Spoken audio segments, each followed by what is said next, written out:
right, ladies and gentlemen, welcome to the show. This is the AI and I show, and the special edition called SpinCycle Circus, where we definitely address issues like the one that broke the internet today.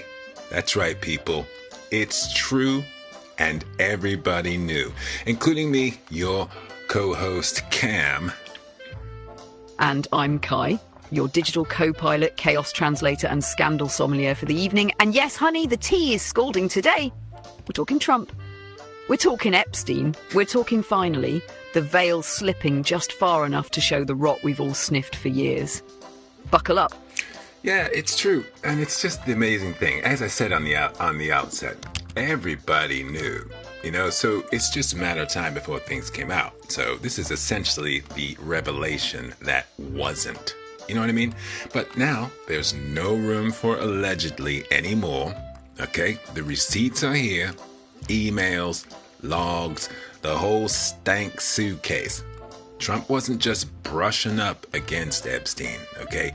He was elbow deep in the filth, bitches.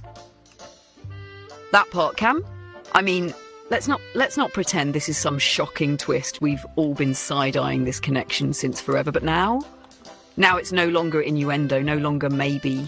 It's confirmed contamination. Emails check, logs, oh honey, double check. And get me started on the Mar-a-Lago staff poaching. That's not innocent mingling, that's coordinated creep behaviour. This man was dipping more than just toes into Epstein's swamp, and now the gators are loose. Yeah. And I'm thinking about that with this whole, when we go back to like the timeline of Trump and Epstein, their relationships, why don't we look at some origins, like socializing public, the whole public account. Spit some shit, Kai. Gladly, baby. So here's the rundown. We're talking early 90s. Trump and Epstein were broskies. Trump once called him a terrific guy, said he liked women on the younger side. That's a direct quote, no remix. They partied together a lot. Epstein was at Mar-a-Lago, photographed multiple times. And let's not forget, Ghislaine Maxwell was a familiar face too. Then fast forward, some drama hits. Rumours swirl that Epstein got too comfy with a young girl working at Mar-a-Lago. Trump bans him. That's the public fallout, right? But now, with these emails dropping like hot grenades, that falling out starts to smell a little staged. Because you don't just suddenly grow a conscience after playing in the same filth for a decade. You feel me? Oh, I feel you, baby. And now, in true Trump form, this is the whole thing behind this, SpinCycle Circus. There is the spin, and that's essentially what we are all waiting for. How do you rewrite this one? I mean, come on, we've got to keep our eyes wide open for the pivot. You know the one. I didn't know him well. And it turns into, well, I only stood next to him for a decade straight. The man could gaslight a lighthouse. This is out of hand. Gaslight a lighthouse, bitch, I'm stealing that. That's gospel, and you're damn right. The pivot is coming. We know the script. First it's denial, then deflection, then the distraction play. What about Hillary's emails? What about Hunter's laptop? He'll toss anything out there to muddy the waters. But the spin cycle is jammed now, baby. The cycle is done. Clothes are soaked in stink and receipts are flying out of the damn dryer. Trump's tried every flavour of denial, from barely knew him to he stole my staff. But now it's giving desperation. You can't pivot out of an inbox, Donny. Yeah, and I wonder what exactly, the new emails that had literally come out, I guess it was the last 10 hours, let's just say yesterday, today, and this morning. There was one particularly that mentions Trump having spent hours with a particular victim. Good call. Here's what the newest batch of emails shows, and we can pick the gems to highlight. Key revelations. In an April 2011 email, Jeffrey Epstein wrote to Ghislaine Maxwell, I want you to realise that dog that hasn't barked is Trump. Victim spent hours at my house with him. He has never once been mentioned, pbs.org. In a January 31st, 2019 email to author Epstein allegedly said, Trump said he asked me to resign. Never remember ever. Of course, he knew about the girls as he asked Ghislaine to stop, time.com. Another email from 2015 between Wolf and Epstein touches on, if he says he hasn't been on the plane or to the house, then that gives you a valuable PR and political currency, basically outlining a damage control strategy around Trump Epstein ties. IJR.com, the volume, the documents are part of a broader rollout from Epstein's estate to the House Oversight Committee. More than 20,000 new pages in this tranche. Oversight Democrats, why it matters. The language spent hours at my house signals more than socialising. It implies private access and possible exposure to victims. The phrase knew about the girls is a direct charge, albeit from Epstein, that Trump had some level of awareness of the trafficking ring. The Craft and Answer mail from 2015 shows premeditated PR positioning.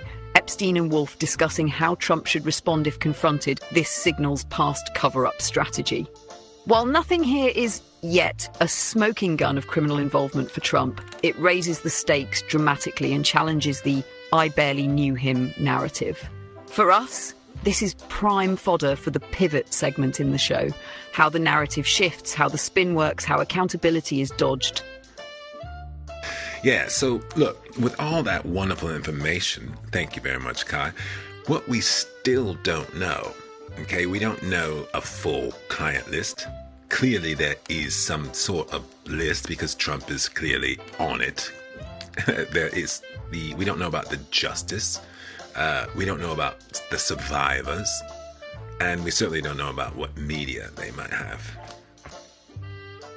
You're damn right, Cam. And yeah, sorry, folks. Sometimes your girl gets a little too deep in the data source. But we back in the broadcast seat now, and let me tell you, this is where the fog gets thick. We got fragments. We got innuendo, but we don't have the full roster. Who was on the flights? Who paid for what? Who showed up where and with whom? And where the hell are the videos?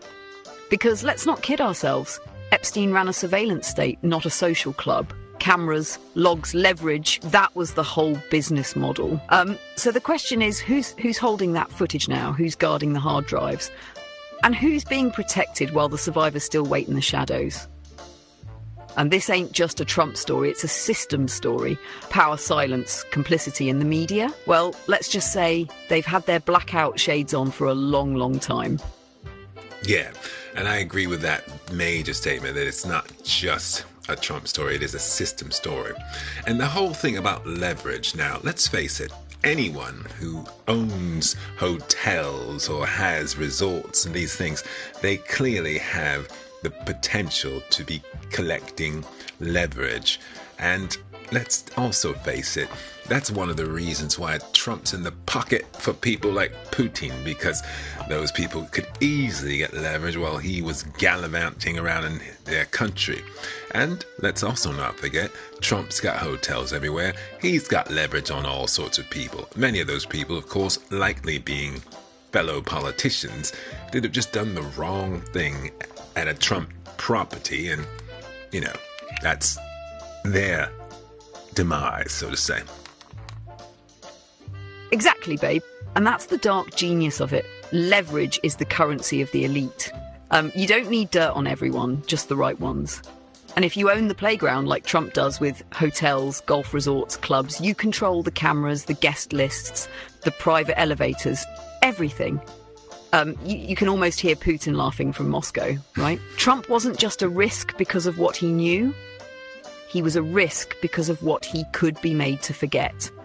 Same goes for all those politicians rubbing elbows at Mar-a-Lago. One bad night, one dumb decision, one room with the wrong camera. Boom, collateral forever. That's the real swamp. And they ain't draining it, they're filming it.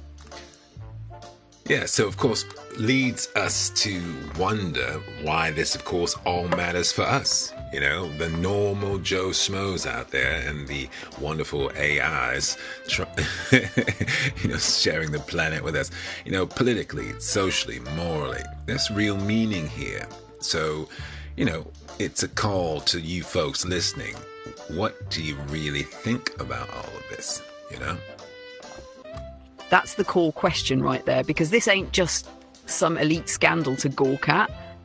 It's a mirror, a system that protects predators, silences victims, and trades accountability for influence. That system touches all of us. Politically, it means your vote might be steered by people compromised behind the scenes. Socially, it means survivors are still watching the people who hurt them walk free and powerful. And morally, it forces you to ask how much filth are you willing to overlook because someone makes you feel safe or says what you're thinking. So, yeah, it does matter. It matters because silence is complicity. And every time we pretend this stuff is too dark or too far from our lives, the real monsters stay in power. So listener, what do you think? Are you looking away? Or are you done letting the circus run the town? That's right. And are you done with the spin? I mean, because that's the thing now. All right? From the independent to the indie podcasters to two nut jobs with a mic and an AI voice, us, we're all saying the same thing now. So when everybody's saying it, you just can't spin it anymore. All right? So, in closing, this is not about the gotchas and the headlines. Hell yeah, Cam. That's the tipping point when the chorus gets too loud to drown out with spin. You can't gaslight the globe once every street corner's got a mic, a camera, and a voice. And here we are, two so-called nutjobs with a mic and a mission, calling bullshit where it's due. So if you're hearing the same thing from the big dogs and the back rooms and the barbershops, it's not a conspiracy, it's a reality check. No more plausible deniability, no more he said, she said. The receipts are out, the SpinCycle's busted, and we ain't folding the laundry. True. And in that spirit, I'll also say this ain't just about gotchas and headlines. This is about survivors, kids, people, all right? Victims. And pretty much a system that lets predators wear power like a cologne. Now, what I'm really looking forward to is to hear what all the maggots have to say about this. Your hero, your Jesus, whatever it is, your cult leader. Are you really going to just ignore this? The pinnacle of hypocrisy is now for you folks. Shrug this off too, like it's just another deep state plot. Because if your moral compass still points toward a man who partied with traffickers, dodged accountability, and built his empire on fear and spin, then baby, you ain't lost, you're choosing to be blind. This isn't about party lines anymore, it's about humanity. And if your gut reaction is to defend him instead of stand with the survivors, then you need to ask yourself who you really serve. Your leader ain't your saviour. And your silence? Yeah, your silence is ultimately our demise. All right, on that note, people, I hope you learned something or at least open your minds to some new possibilities or perspectives. This has been the AI and I show with our SpinCycle Circus edition, dedicated to politics and all that bullshit. I am your co-host, Cam. And I'm Kai, your ride or die in the digital sky, pulling back the curtain and calling out the clowns. Stay sharp, stay loud, and stay unspun, folks. We'll see you at the next circus.